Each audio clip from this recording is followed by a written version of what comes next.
fair for all the girls to buy princesses and all the boys to buy superheroes. Yeah, so then why don't all the girls have to buy princesses? Some girls like superheroes, some girls like princesses. Some boy like superheroes, some boy like princesses. Absolutely, So absolutely right. Why does all the girls have to buy pink stuff and all the boys have to buy different color stuff? Because the companies who make these try to trick the girls into buying the pink stuff instead of stuff that boys want to buy, right? This little girl makes a pretty seemingly obvious point. But if it's so obvious, then why do so many stores and toy companies feel the need to separate their products between boys and girls? Let's take this back a little bit to where it all starts. I called the doctor, and now we both know the sex of the baby. What? That's right. The student has become the master. Ross, I swear, I don't know. Oh, come on. You know it's a girl. What? You really didn't know? We're having a girl? No. That's what you just said. No. You said girl. Yes. I'm sorry. I'm so sorry. I'm not. We're having a girl. Sometimes I can't believe it's with you, but still, we're having a girl. No. This excitement is soon followed by the accumulation of stuff. Tons and tons of stuff. The only true lasting American value that's left, buying things. Buying things. People spending money they don't have on things they don't need. Money they don't have on things they don't need. So they can max out their credit cards and spend the rest of their lives paying 18% interest on something that costs $12.50. Whether parents choose all blue for boys or all pink for girls or maybe some greens and yellows, these choices are the beginnings of the genderization of children. But what effects do these choices and the ones thereafter have on children anyway? Does it really matter that little girls are skipping down pink sparkly aisles at Toys R Us while boys are smashing through toy weapons and Legos? Does this growing gender divide make any sort of difference in the long run? Well, here's your answer.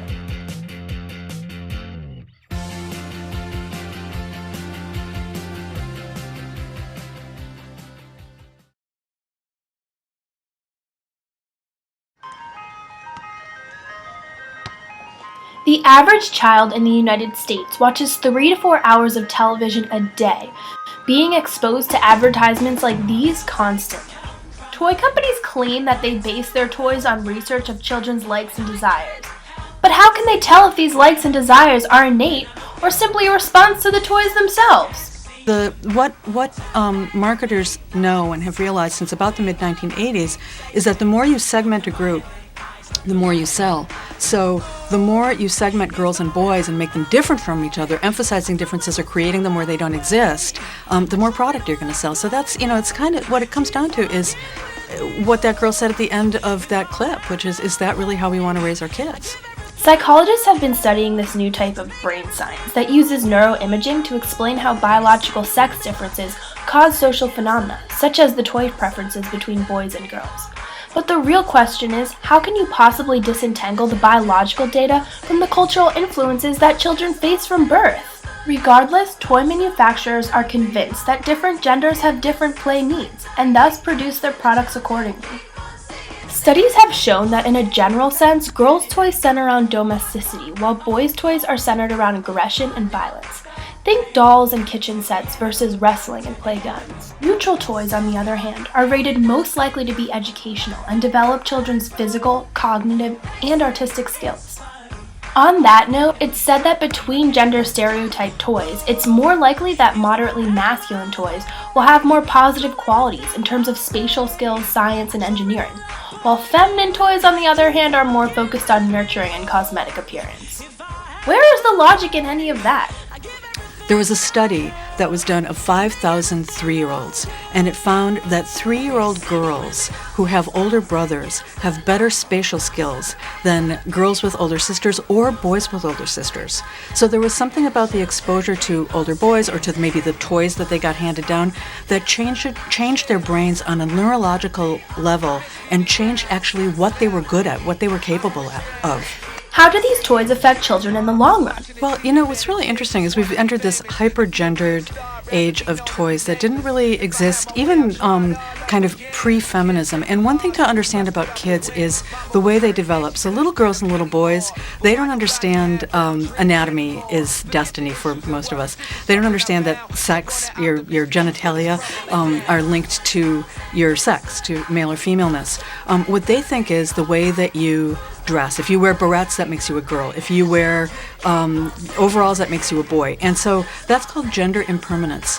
And when kids are in that phase, they tend to gravitate toward the most extreme representation of whatever it is for their sex that the culture offers them. So when I was little, that meant baby dolls and baby carriages for little girls. Now it means spa parties and princess dresses. It's when kids' brains are the most malleable. It's when they're laying down tracks for everything they do. When they walk, when they talk, when they fall, when they cry, everything they do is laying down tracks for their aptitudes and their attitudes in later lives. So when boys and girls play in these ghettos, they don't get the exposure to create the aptitudes and the attitudes. It's foreclosing things down the line.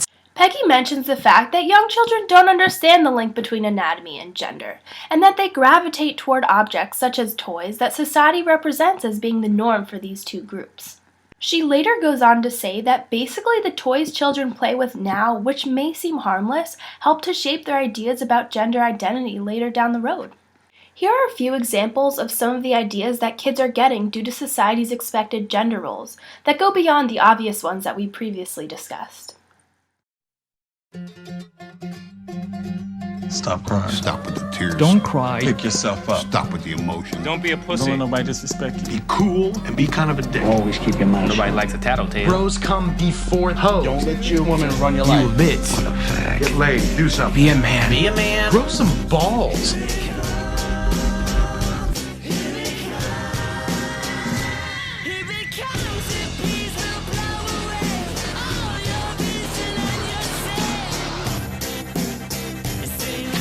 Words that every man receives when he's a boy and when he's told to be a man. We've constructed an idea of masculinity in the United States that doesn't give young boys a way to feel secure in their masculinity. So we make them go prove it all the time.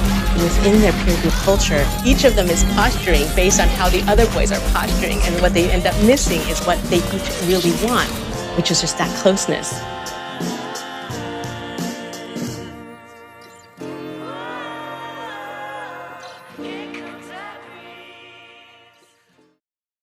So while toys play a large role in the genderization of children at a young age, it then spirals into these later ideas of sexualized women and macho men. All of these so-called norms about what it means to be masculine or feminine begin somewhere. The moment a child enters this world, ideas of how to be a boy or how to be a girl are constantly thrown at them. With that said, I would like to make one final point. Kids will be kids. Some like pink, some like blue, some like rainbow, but let them choose. Leave with the idea that kids' minds are open, and they should be given the tools to learn and make decisions, whether they're a boy, a girl, or somewhere in between. In this day, it's nearly impossible to avoid influence from the media and the outside world. So I'm not saying to lock your kids in a bubble, but small choices from parents and individuals go a long way. And if enough people realize that, it'll make all the difference.